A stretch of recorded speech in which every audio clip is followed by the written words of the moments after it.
এক কাপ চায়ের শুভেচ্ছা দিয়ে আজ আমি আমার ব্লগটা স্টার্ট করলাম বন্ধুরা। Good morning everyone, welcome to my channel. আমি শর্মিষ্ঠা। আশা করছি আমার সকল বন্ধুরা পুরো ভিডিও জুড়ে আমার সাথে থাকবে। আর ভিডিও দেখতে দেখতে ভিডিওর কোনো অংশ বা আমার কোনো কথা তোমাদের মন যদি ছুঁয়ে যায় তাহলে প্লিজ চ্যানেলটা সাবস্ক্রাইব করে আমার পাশে থেকো, লাইক করো, কমেন্ট করো। আর ফ্যামিলি আর বন্ধুদের সাথে কিন্তু ভিডিওটা শেয়ার করতে একদম ভুলো না। বন্ধুরা, আজ আমি এমন কিছু কড়া সত্যি কথা তোমাদের সাথে শেয়ার করতে চলেছি, যেটা শুনলে হয়তো একটু হলেও তোমরা নিজেকে নতুন করে রিসেট করতে শিখবে। আচ্ছা, আমাদের সবাই বলে, আমরা যারা গৃহিণী আমাদের সবাই বলে কাজ পরিপাটি করে করো, গুছিয়ে করো, তবেই তুমি সংসারের লক্ষ্মীমন্ত বউ হয়ে উঠতে পারবে। আচ্ছা, এমন তো কখনো কেউ কাউকে বলতে শুনিনি যে আজ থাক, তুমি তোমার নিজের লাইফের কথা ভাবো, নিজের লাইফটাকে সিকিওর করতে শেখো। আমরা যারা সাধারণ ঘরের গৃহিণী আছি তারা বড়ই পরনির্ভরশীল। একটু চিন্তা করে দেখবে, কখনো আমরা আত্মনির্ভর হতেই পারি না, হবার চেষ্টাও করিনি। নিজের ডিসিশানটুকু নিজে নিতে পারি না, নিজে কি করব কি না করব সেই ডিসিশানটুকু কিন্তু আমরা নিতে পারি না।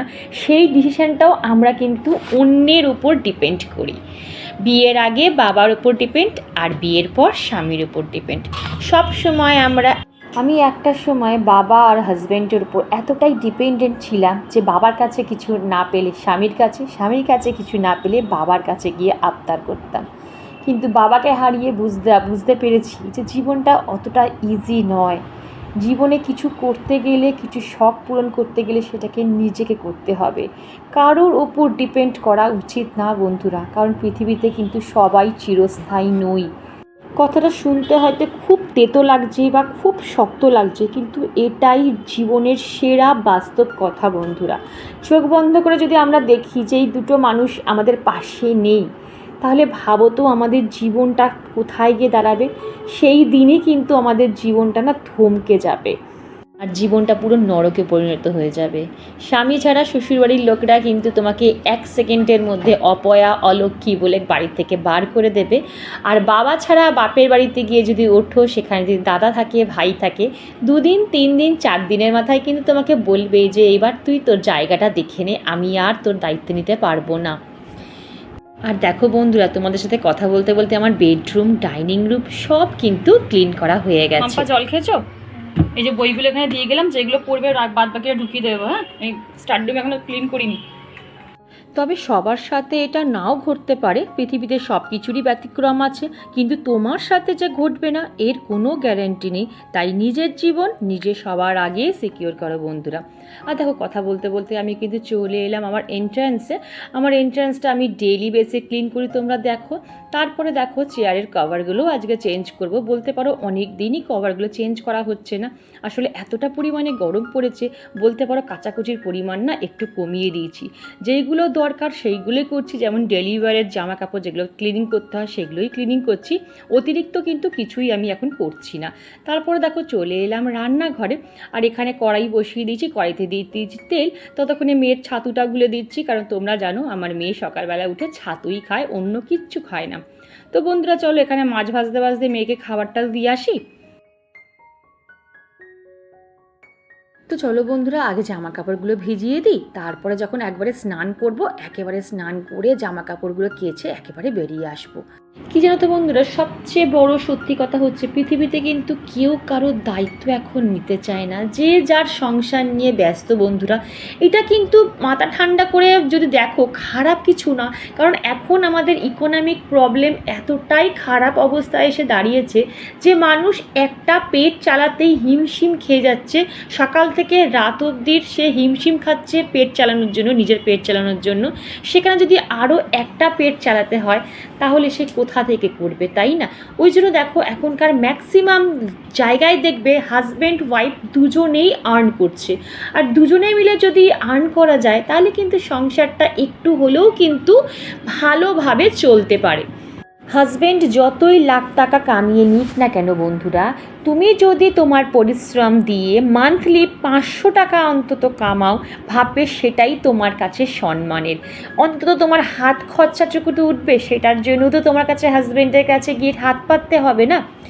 আমরা কেউ জানি না কিন্তু বন্ধুরা যে আমাদের জন্য কি সময় অপেক্ষা করছে। তাই একটু হলেও নিজে অন্তত কিছু ইনকাম করো। দেখো না তোমার মধ্যে কী গুণ আছে। একদিন কাজকর্ম অল্প করে, মানে একদিন কাজকর্মের পরিমাণ কমিয়ে দিয়ে একদিন শুধু ভাবো যে তোমার মধ্যে ভগবান কী গুণ দিয়েছে। প্রত্যেকটা মানুষকে যখন ভগবান পৃথিবীতে পাঠায় কিছু না কিছু গুণ দিয়ে পাঠায়। সেটা আমরা কি করি বলতো, কফিনবন্দি করে রেখে দিই সেই আমাদের মনের মধ্যে, সেটাকে আমরা ফ্লারিশ করার চেষ্টাই করি না। তো একদিন ঠান্ডা মাথায় ভেবে দেখো যে তোমার মধ্যে ভগবান কী এমন গুণ দিয়েছে যেটা আর 5টা মানুষকে দেয়নি। দেখবে ঠিক তোমার গুণ একদিন না একদিন বেরিয়ে যাবে। আর দেখো, কথা বলতে বলতে আমার মাছের ঝোলটাও কিন্তু ঝিঙে আলু দিয়ে একদম পাতলা করে বন্ধুরা করেছি, এই গরমের একদম আইডিয়াল খাবার। ভগবান সবাইকে কথা বলার ক্ষমতা দিয়েছে। কিছু কিছু মানুষের কথা শুনতে আমাদের এতটাই ভালো লাগে, মনে হয় সারা দিন তার কথাগুলো শুনে যাই। আবার দেখবে কিছু মানুষের কথার কারণেই কিন্তু আমরা তাদের থেকে দূরে সরে যাই। যেমন ধরো, আমার কথাগুলো তোমাদের শুনতে ভালো লাগছে বলে এখনও তোমরা আমার ভিডিওটা দেখছো আর একটা করে লাইক করছো। তো বন্ধুরা, কথা বলতে বলতে কিন্তু আমার মোটামুটি রান্নাবান্না অলমোস্ট কমপ্লিট হয়ে গেছে। আর এইদিকে পেয়েছে প্রচণ্ড পরিমাণে জল পিপাসা। আর এখন যে পরিমাণে আমাদের ঘাম হচ্ছে, আমাদের কিন্তু অনেক বেশি বেশি করে এখন জল খেতে হবে, না হলে কিন্তু আমাদের শরীর ডিহাইড্রেট হয়ে যাবে। আর এখানে দেখো আচারগুলো দিয়ে দিলাম রোদে। আর যেহেতু ঘরদোর পরিষ্কার হয়ে গেছে, একেবারে পাপোশটা নিয়ে চলে এলাম। আর এখানে কিন্তু মাছের টক করেছিলাম, মাছের টকটার রেসিপি আর তোমাদের সাথে শেয়ার করিনি। তো অনেক তোমাদের সাথে বক বক করলাম, কিন্তু এবার চলো একটু হেয়ার কেয়ারটা তোমাদের সাথে শেয়ার করে নিই। আমি কিন্তু সেই রকমভাবে আমি দিনক্ষণ দেখে আমি হেয়ার কেয়ার স্কিন কেয়ার করি না। যখনই আমি সময় পাই তখনই কিন্তু আমি স্কিন হেয়ারের ট্রিটমেন্ট করে নিই। আর এখানে আজকে করব মেথি দিয়ে, কর্পূর দিয়ে, নারকেল দিয়ে হট অয়েল মাসাজ। তো দেখলে মেথিটাকে ভালো করে নারকেল তেলে ফুটিয়ে নিয়ে আর 3খানা কর্পূর থেতো করে ওর মধ্যে দিয়ে দিলাম। অবশ্যই হট অয়েল মাসাজ করার আগে কিন্তু মোটা দাঁড়ের চিরুনি দিয়ে ভালো করে চুলটা জট ছাড়িয়ে নেবে ভালো করে, তারপরে স্ক্যাল্পে একটু মাসাজ করে করে তেলটাকে অ্যাপ্লাই করবে। এমনভাবে তেলটা মাসাজ করবে যাতে তোমার ব্লাড সার্কুলেশন মাথায় খুব ভালো হয়। এতে কি হয়, আমাদের হেয়ার গ্রোথ হতে কিন্তু সাহায্য করে। তো আবার বন্ধুরা হট অয়েল মাসাজ করে চলে এলাম রান্নাঘরে। এখানে হাজব্যান্ড সকালবেলা নিয়েছিল লেবু, সেই লেবুগুলোকে না এখনও ধোয়া হয়নি। তো এখন সেই লেবুগুলোকে ধুয়ে নিয়ে রোদে দিয়ে দেবো। আর কিছু শশা টশাগুলো সকালবেলায় ধুয়ে রেখেছিলাম, তো সেইগুলো জল ঝরে গেছে, সেইগুলোকে কিন্তু আবার আমি ফ্রিজে স্টোর করে রেখে দেবো। তো এতক্ষণ ধরে তোমাদের সাথে আমি যে কথাগুলো শেয়ার করলাম সেগুলো তোমরা জ্ঞান হিসাবেও নিতে পারো, আবার তোমাদের কাজেও লাগাতে পারো। সেটা কিন্তু তোমাদের একান্ত নিজস্ব চয়েস। ফ্যানটা অন করি, জানো তো ফ্যান অফ করে কথা বলতে পারবো না, প্রচণ্ড পরিমাণে গরম লাগছে। ঘেমে নেমে স্নান হয়ে গেছি। আচ্ছা, এখন ঘড়িতে বাজে 12টা, ঠিক আছে। সকালে ক্যামেরা অন করেছি কিন্তু তোমাদের সামনে আসতে পারিনি, এতটা পরিশ্রম গেছে সারাদিনে। এক একদিন না এরকম হয়ে যায়, তো একটু বেশি পরিশ্রম হয়ে যায়।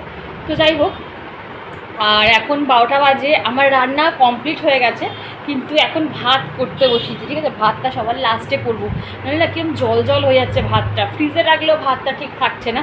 তো ওই জন্য একদম লাস্টে আজকে ভাতটা করবো ঠিক করেছি।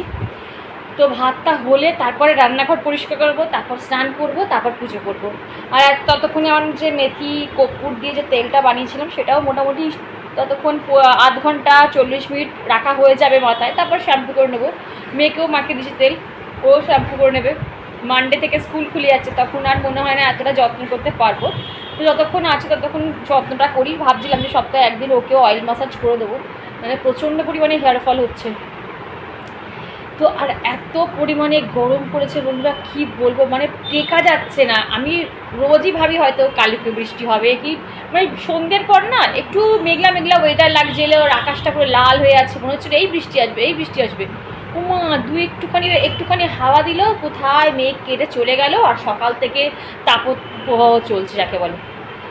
বাইরে বাইরে বাইরে তো যাওয়াই যাচ্ছে না, কি অবস্থা হয়েছে মুখ চোখে দেখো, পুরো ট্যান করে অবস্থা খারাপ হয়ে গেছে। তো চলো বন্ধুরা, আর করতে পারছি না, কিছু করার নেই। আমার যেমন কষ্ট হচ্ছে তোমাদেরও কষ্ট হচ্ছে, আমার থেকে অনেক বেশি পরিশ্রম হয়তো তোমরাও করো। চলো বন্ধুরা, এখন আর ক্যামেরা অন করবো না একদম। তোমাদের সাথে দুপুরবেলা যদি কিছু শেয়ার করতে পারি তো করবো, নাহলে আবার সেই বিকেলবেলা ক্যামেরা অন করবো, ঠিক আছে। তো চলো।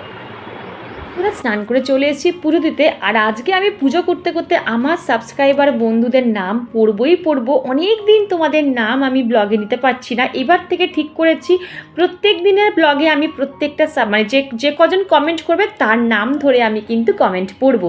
তো Aparna, Mousumi, Sakina, Jayashree, SM Art, Roshni, Sharmistha, Anuradha, Diana, Sumana, Samanta ID, Namita, Riya Sinha, Rituparna, Rakhi, Jinia, Sharmistha Das, Soma, Sucharita, Riya, Mahima, Shobhana, Rakhi, Rituja Life and Passion, Chaitali, Mahadev Garden and Shahi Cooking, Sharmistha Bhattacharya, Rina, Afrin, Gargi, Piyali, Rituparna, Kanika, Jinia, Bharati, শাশ্বতীদি, শর্মিলা, ডেলি লাইফস্টাইল, তপতিদি অনেক দিন কমেন্ট করছে না কারণ আমি ঠিক বুঝতে পারছি না।